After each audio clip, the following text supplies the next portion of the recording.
BJP ప్రభుత్వం అధికారంలోకి వస్తే సంవత్సరానికి 2 కోట్ల మందికి ప్రభుత్వ ఉద్యోగాలు కల్పిస్తామన్నారు. దేశ భవిష్యత్తుని కాపాడుతామని చెప్పినటువంటి ప్రధాని నరేంద్ర మోడీ 3వసారి అధికారంలోకి వచ్చారు. మరి విశాఖపట్నం స్టీల్ ప్లాంట్ ప్రైవేటీకరణకు పూనుకున్నారు.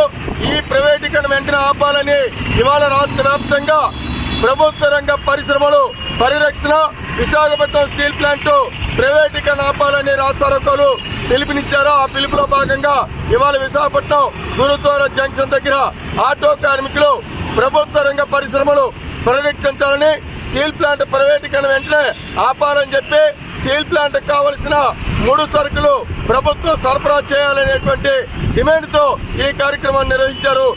ప్రధాని నరేంద్ర మోడీ తక్షణమే ఈ విశాఖపట్నం స్టీల్ ప్లాంట్ ప్రైవేటీకరణ చేసే ప్రతిపాదన విరమించాలని, విశాఖపట్నం స్టీల్ ప్లాంట్ కావలసిన బొగ్గు, ఇసుక, ఇతర ఐరన్ ఓరు ఇచ్చి ప్రభుత్వ రంగ పరిశ్రమని కాపాడాలని కోరుతా ఉన్నాం. లేని పక్షంలో ఆందోళన చేపడతామని హెచ్చరిక చేస్తా ఉన్నాం.